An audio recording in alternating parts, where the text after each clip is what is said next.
بسم الله الرحمن الرحيم. فاتحة. بسم الله الرحمن الرحيم. الحمد لله رب العالمين الرحمن الرحيم مالك يوم الدين إياك نعبد وإياك نستعين اهدنا الصراط المستقيم صراط الذين أنعمت عليهم غير المغضوب عليهم ولا الضالين. اللهم صل على محمد وآل محمد.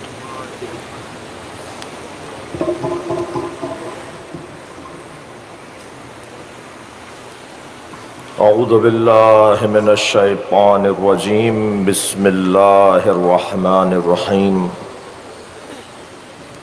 الحمد للہ الذی لا یبلغ مدحته القائلون ولا يحصي نعماءه العادون ولا يعدي حقه المجتهدون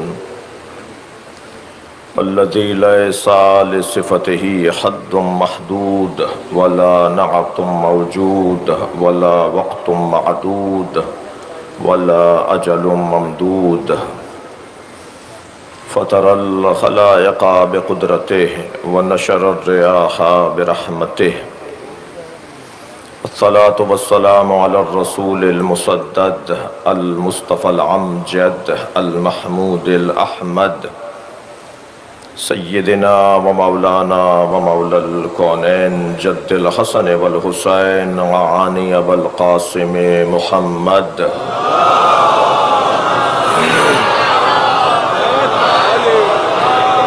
وآلہ الطیبین الطاہرین المعصومین الذين قال الله إنما يريد الله ليذهب عنكم الرجس أهل البيت ويطهركم تطهيرا.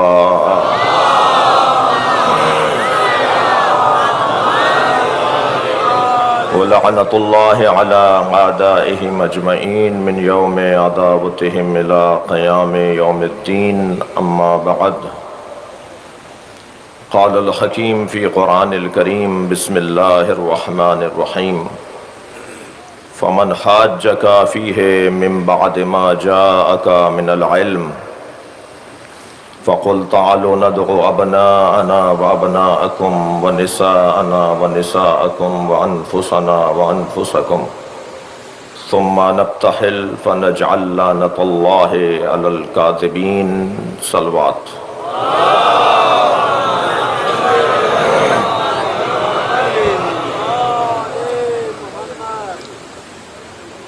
سالہ گزشتہ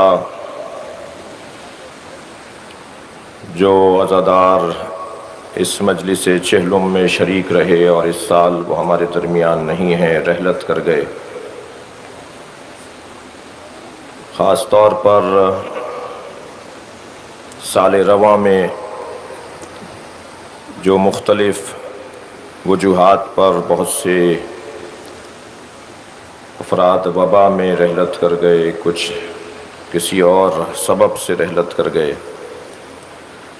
اس منبر سے بھی اور اس شہر سے بھی بہت سے اہم ترین شخصیات کا گزر ہو گیا ہے. ان تمام مرحومین کی مغفرت کے لیے،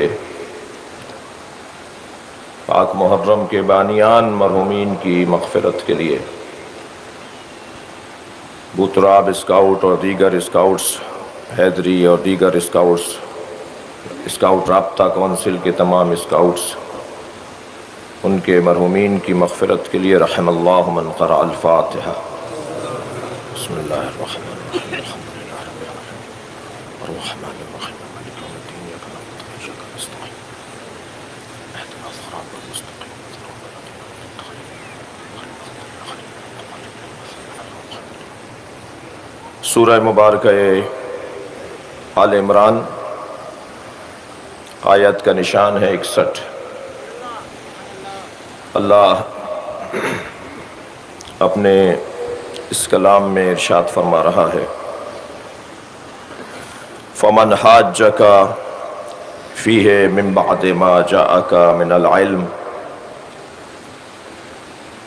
جو علم آ جانے کے بعد کٹ حجتی کرے، ضدیت کرے، بحث کرے، دلیل کو تسلیم نہ کرے، فقل، پس میرے حبیب پھر آپ کہہ دیجئے، تعالوا ندعو ابناءنا وابناءکم، ہم اپنے بیٹے لاتے ہیں، تم اپنے بیٹے لاؤ،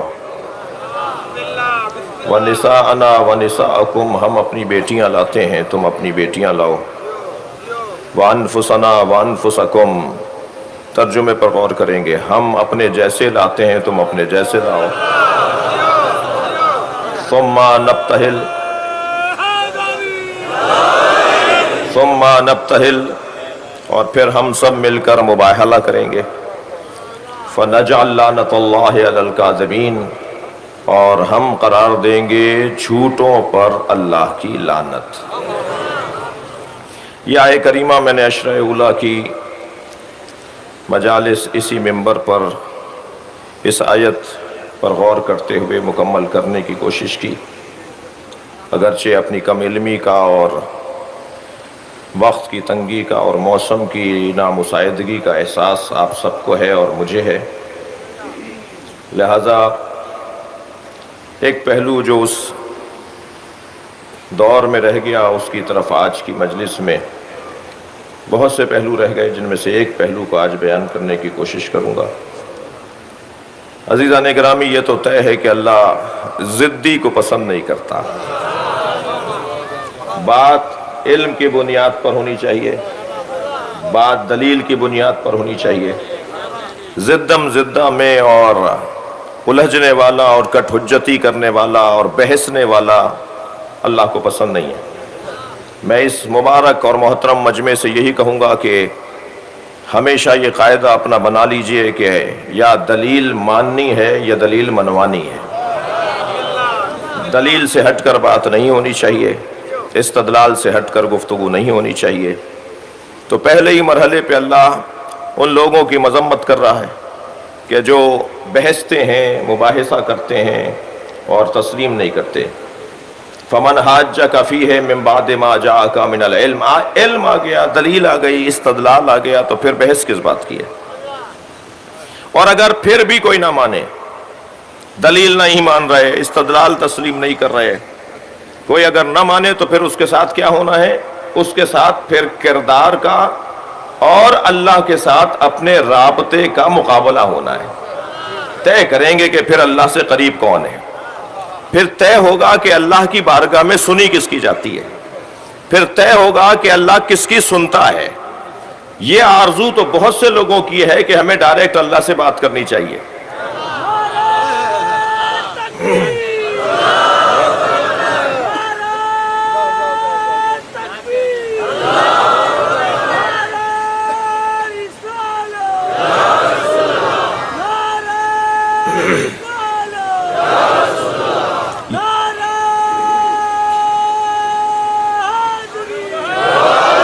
بہت سے لوگ آپ کو نظر آئیں گے جو یہ بات کرتے نظر آتے ہیں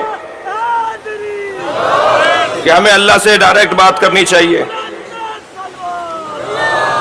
ہمیں اللہ سے ڈائریکٹ بات کرنی چاہیے، اور ہمیں کسی وسیلے کی ضرورت نہیں ہے، ہمیں کسی واسطے کی ضرورت نہیں ہے، ہمیں کسی واسطہ فیض کی ضرورت نہیں ہے۔ میں ایسے لوگوں کے بارے میں زیادہ اپنا وقت ضائع کرنے کا قائل نہیں ہوں، صرف اتنا کہہ کر آگے بڑھوں گا کہ اگر کوئی ایسا ملے تو اس سے کہا کریں کہ اپنا چہرہ ذرا آئینے میں جا کے دیکھو، تمہاری اتنی حیثیت بھی ہے کہ تم ڈائریکٹ اللہ سے بات کرو۔ مجھے تو نہیں پتا کہ یہ سب سے پہلے کس نے کہا تھا کہ حسبنا کتاب اللہ، ہمیں کتاب خدا کافی ہے، مگر مجھے اتنا پتا ہے کہ یہ بات اگر کوئی کر سکتا ہے تو وہ محمد ہے یا علی ہے، ان کے علاوہ نبی اور علی۔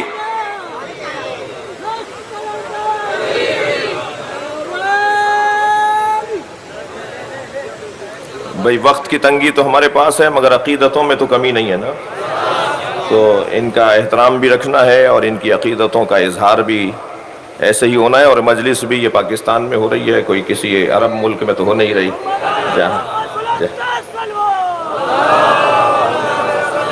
ہمارے یہاں کا انداز، ہمارے یہاں کا طور طریقہ اپنا ہے، اس علاقے کا، اس خطے کا عزاداری کا انداز اپنا ہے۔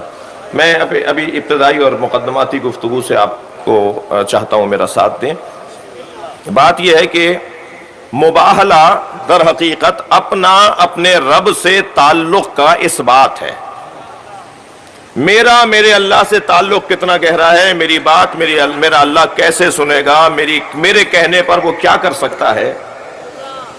حضرت جابر ابن عبداللہ الانصاری طواف خانہ کعبہ میں مصروف ہیں اور ان کے احترام میں مطاف میں انہیں جگہ دی جا رہی ہے کہ وہ آرام سے اور انتہائی خضوع کے ساتھ طواف مکمل کر سکیں.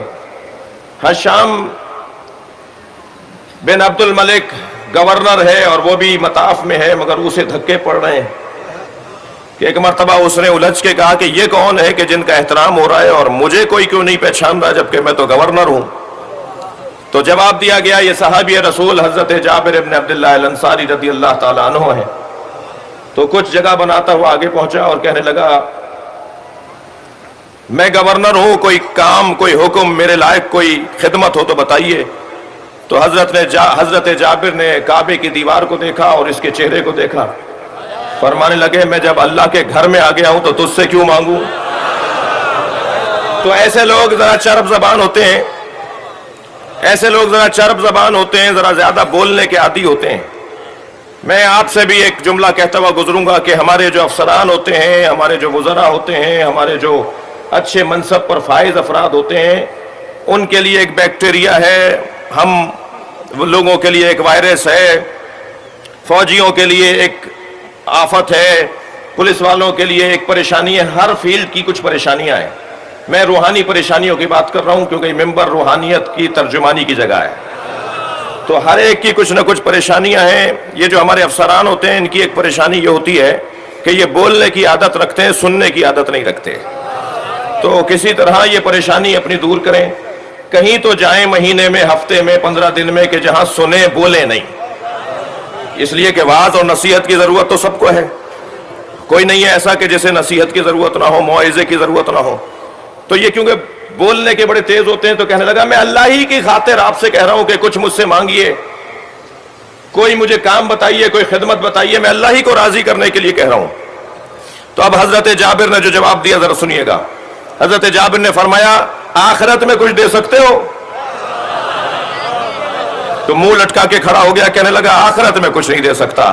تو کم سے کم جابر نے یہ بھی فیصلہ کر دیا کہ دنیا میں اس سے مانگا جا سکتا ہے جو آخرت میں دے سکتا ہو. صلوات پڑھیں گے محمد و آل محمد.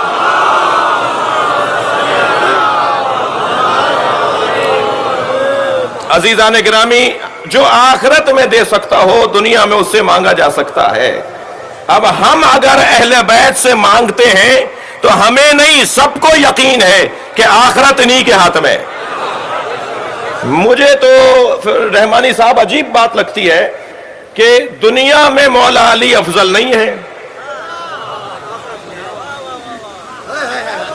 توجہ چاہوں گا، کچھ کہنے جا رہا ہوں ایک جملہ، یعنی اس پر بڑا حساس ہو جاتے ہیں، بہت ہی چڑ جاتے ہیں اور بڑی باتیں کرتے ہیں کہ امیر المومنین علی بن ابی طالب افضل نہیں ہیں اور افضلیت میں پہلے فلاں پھر فلاں پھر فلاں پھر فلاں پھر فلاں پھر فلاں،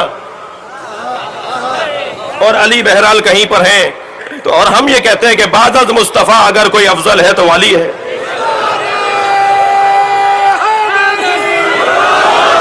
ہمارا عقیدہ یہ ہے کہ اگر بعد از مصطفیٰ کوئی بڑا ہے تو وہ مولا علی کی ذات ہے. اس پر بہت سارے دلائل ہم دے چکے ہیں اور دیے جا سکتے ہیں، مگر ایک جملہ کہہ کر یہاں منزل تبدیل کر رہا ہوں، اور وہ یہ کہ اگر آخرت میں علی سب سے افضل ہے، نبی کے بعد اگر سب سے افضل ہے تو دنیا میں کیوں نہیں مانتے؟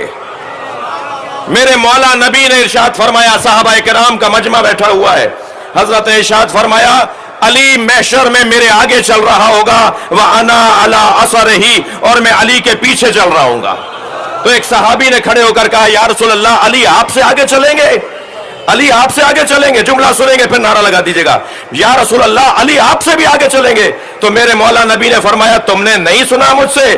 علی میرے علم کا پرچمدار ہے، صاحب و لواء الحمد ہے، اور پرچمدار ہمیشہ آگے چلتا ہے، پرچم کے پیچھے چلا جاتا ہے.